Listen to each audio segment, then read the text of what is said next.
de l'abbé Paul Drac, de l'harmonie entre l'Église et la synagogue, suite. Je me contenterai de vous rappeler la notice sur la vie et les gestes de l'empereur Tite que donne le Talmud à l'occasion de la ruine de Jérusalem, et soyez juges vous-même s'il convient de se fier à de pareils historiens, surtout lorsqu'ils étaient intéressés à dérober la vérité à leurs adhérents. Vous savez du reste que dans ces occasions, le mensonge est leur arme ordinaire. Renoncez enfin au Messie fantasmagorique si bizarrement imaginé par ces faux docteurs, Messie que vous attendez depuis un si grand nombre de siècles, bien que toutes les époques que vous lui assignez soient passées. On lit en note. Toutes les époques assignées par les rabbins pour la venue de leur Messie étant passées, ainsi que nous dirons dans le cours de cet ouvrage, les rabbins ont prononcé anathème et malédiction contre quiconque entreprendrait dorénavant de supputer l'heure du Seigneur. Voyez plus haut dans notre notice sur le Talmud. Fin de note.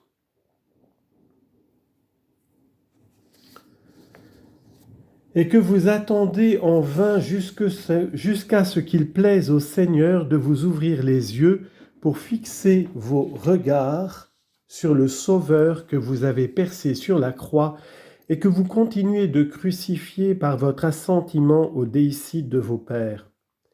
Oui, mes chers frères, notre nation reviendra certainement de son fatal égarement. Il n'est pas permis d'en douter, puisque celui qui est la vérité même l'annonce par la bouche de son prophète. Je répandrai, dit-il, sur la maison de David et sur les habitants de Jérusalem, l'esprit de grâce et de prière. Ils regarderont vers moi qu'ils auront percé, et ils s'en affligeront comme on s'afflige sur la mort d'un fils unique, et ils en éprouveront une amertume pareille à celle qu'inspire la perte d'un premier-né. Zacharie chapitre 12 verset 10.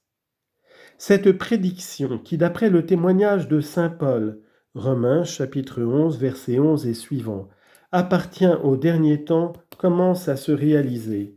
Nous voyons avec consolation un nombre très considérable de nos frères se sauver des flots de la damnation éternelle en se réfugiant dans l'arche du salut, l'Église catholique. Dans tous les pays, surtout en France, une foule d'Israélites, parmi lesquels plusieurs savants distingués, des rabbins fort instruits, des hommes d'une haute position sociale, sont régénérés sur les fonds baptismaux. Mais il est temps de vous rendre compte par quelle voie la bonté divine me prépara peu à peu, dès mes plus jeunes ans, à la grâce qu'elle me réservait, et m'amena enfin au degré de conviction qui me détermina à donner mon nom au Christ, en dépit de plusieurs obstacles tellement graves que la main toute-puissante a seule pu m'aider à les surmonter. Les dures épreuves qui suivirent de près mon baptême et celui de mes enfants ne tardèrent pas à me faire sentir qu'être chrétien, c'est être disciple de Jésus crucifié, et qu'il suffit au disciple d'être comme son maître, et au serviteur d'être comme son Seigneur. Matthieu chapitre 10, versets 24 et 25. Mais à l'heure marquée par le Père des miséricordes et Dieu de toute consolation, ces peines cessèrent, il n'en reste plus que le souvenir qui a bien son charme, comme dit le signe de Mantoue. Énéide chapitre 1 verset 207. Né et élevé au milieu de vous, ayant exercé des fonctions qui m'avaient été confiées par vos autorités, comptant dans vos rangs des amis de jeunesse, des compagnons d'études, des élèves, écrivant dans ma propre patrie que je n'avais jamais quittée avant mes malheurs, connu depuis longtemps de vous tous, ce serait en vain que j'essaierais d'altérer la vérité, ce dont Dieu me garde, en retraçant les circonstances de ma vie qui ont trait à ma conversion et qui ne peuvent manquer d'être à la connaissance d'un grand nombre d'entre vous. Je prends d'ailleurs l'engagement de vous donner à cet égard tous les éclaircissements que vous pourriez désirer. Si parva licet componere magnis, de Virgile les Géorgiques, chapitre 4, vers 176. Et surtout, si la comparaison n'est pas trop prétentieuse, je dirais: ainsi que saint Paul, mon bienheureux patron, j'ai été instruit dans la loi de nos pères au pied des docteurs d'Israël. Actes chapitre 22, verset 3. Ainsi que lui, j'ai été converti par la voix de Dieu, sans l'intermédiaire d'aucun mortel. Ainsi que lui, je désire être anathème pour le salut de mes frères selon la chair. Romains chapitre 9, verset 3. Ainsi que lui, enfant de l'Église, je suis devenu l'objet de la haine et de la persécution des enfants de la synagogue qui auparavant m'estimaient et me soutenaient. À Dieu ne plaise que j'aie la moindre pensée d'adresser des reproches à ceux qui m'ont fait du mal. Je leur pardonne de grand cœur, et mes enfants en font autant. Au contraire, nous leur rendons grâce de nous avoir donné occasion de souffrir pour le nom béni de Jésus-Christ. Je dis plus, je dois les excuser et ne les regarder que comme les instruments, sans qu'ils s'en doutent, de la volonté divine à mon égard. Un seul cheveu de notre tête est-il déplacé sans la volonté de notre Père qui est dans les cieux? Luc chapitre 12, verset 7. Lorsque les frères de Joseph reconnurent le tort de leur procédé envers lui, le fils de Rachel, parmi les personnages de l'Ancien Testament, une des figures les plus accomplies de notre Seigneur Jésus-Christ, leur dit avec douceur: « Ce n'est pas vous qui m'avez envoyé en Égypte, c'est Dieu. » Genèse chapitre 45, verset 7.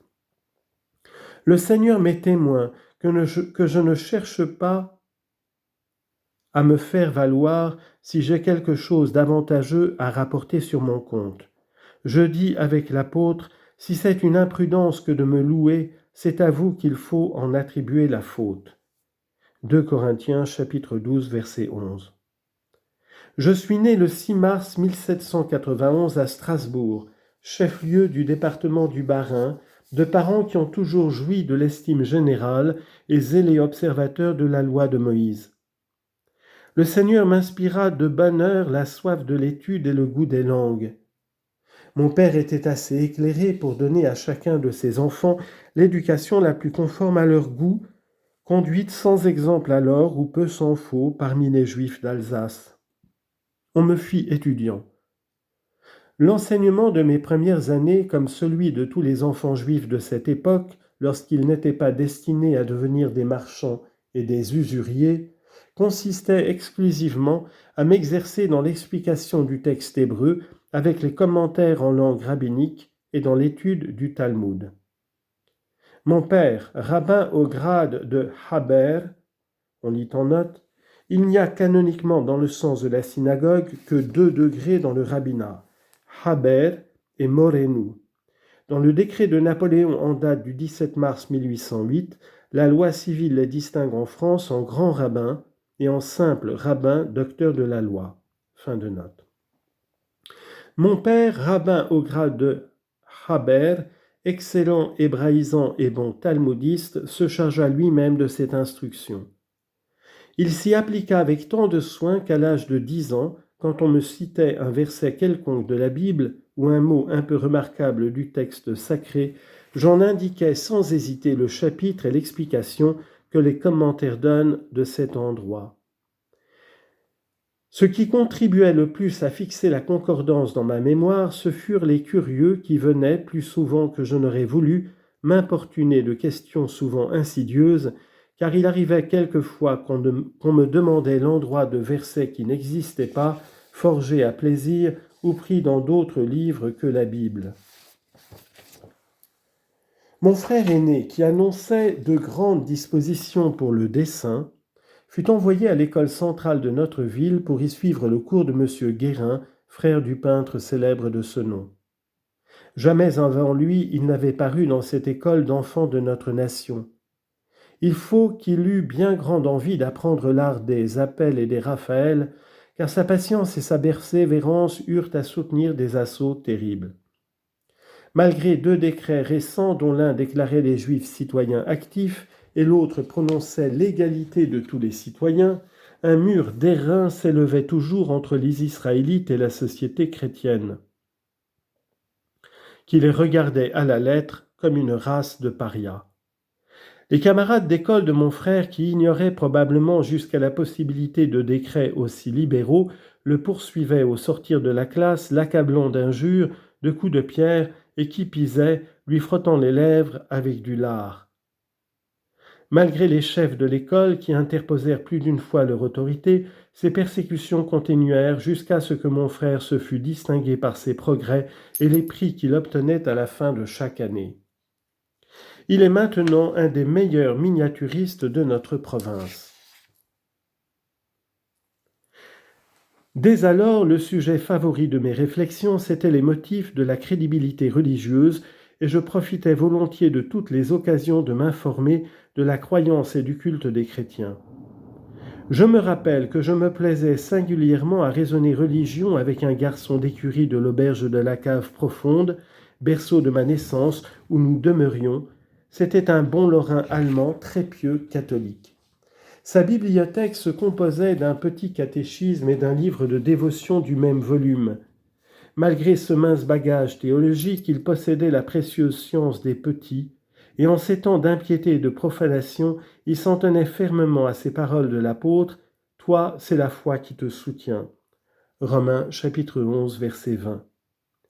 Il ne devait pas être sans intérêt de voir discuter sur une matière aussi grave un enfant de 10 ans qui cherchait la vérité avec un homme d'âge mûr bien persuadé qu'il la possédait. Ces colloques indiscrets m'attirèrent plus d'une fois des réprimandes sévères de la part de mes parents.